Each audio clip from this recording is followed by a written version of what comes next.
Hey guys, Pauly Howard. I'm with Fox Sports Radio for the card Friday, December 30th. Before I tell you what I'm betting, time to rant and run. The frickin' Belk Bowl again. Say it ain't so. Oh my God. The Belk Bowl delivers another vicious beat. Virginia Tech down 24-0 at the half. The last 10 years, teams down 24 at the half, 3 wins, 902 losses. This year, it was like 0-154, something like that. I saw the tweet, but I couldn't find it because I figured this game's over. The hell with it. Second half drives, for Arkansas. Fumble, punt, INT, punt, INT, punt. That Bielema was a piece of work, man. And if you had the points, grab the 7 or 7.5. If you laid it with Virginia Tech, you got to be kidding me. 24-0 at the half. You're catching a touchdown and you can't cash the ticket. Unbelievable. And they did that against Notre Dame as well. 3 turnovers in the first 11 plays of the second half for Arkansas. That's how you give a game away. Afterwards, Bielema said he's never seen a game turn like that in all 3 phases. And how about the tight end, Jeremy Sprinkle, who was suspended because Tuesday night he's at the department store, Belk, which is like a Dillard, and they gave him a $450 gift card, whichever every player got, and he still walks in there and takes out 2 shirts, Nike socks, 2 wallets, and he grabbed more than $400, $500 in merchandise, which is hard to do. How does that happen?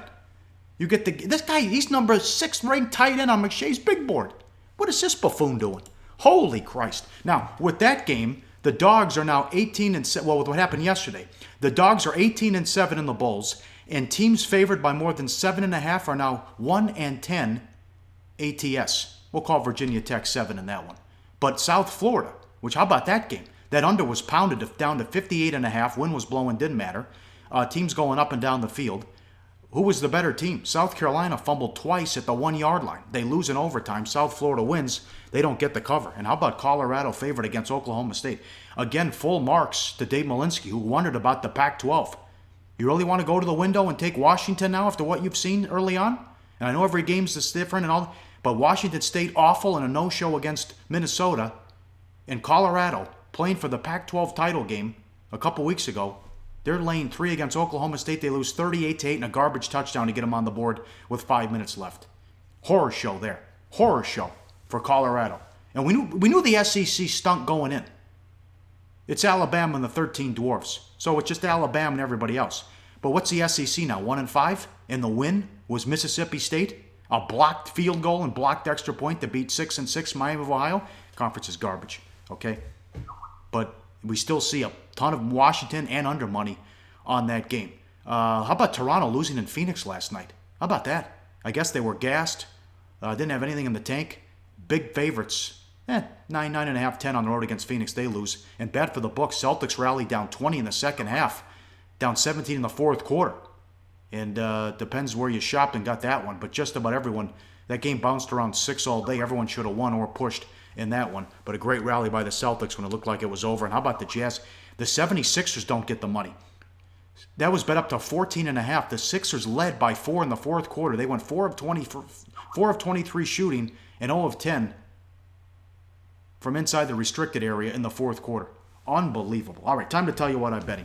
Some big feature pro picks up at pregame. Some big games to tell you about. Count them. 5 bowl games coming up today. We're running it all down on a Football Friday on the radio show with Malinsky and Week 17 in the NFL. J.R. O'Donnell, bowl game of the year. Locked and loaded, ready to go. It's over my shoulder. Grab that. Greg Shaker, 16-1 run with totals in football. He's got a big one that goes today with the Bulls as well. 2 picks you got to have up there at pregame. Handicapping the Cappers. Pauly's pick from the pros. 11-3 NFL run. Looking to make it 5-0 in football. Our college football bowl game of the month goes on Saturday. We also have a game of the week that goes in the NFL on Sunday, but get the bowl game on Saturday. Same situation as last year, was an easy winner. Get the pick, you'll see what I'm talking about. Handicapping the Cappers. It's always betting half a year on the free play. Nova likes the Vikings. Apparently the Bears don't give a shit.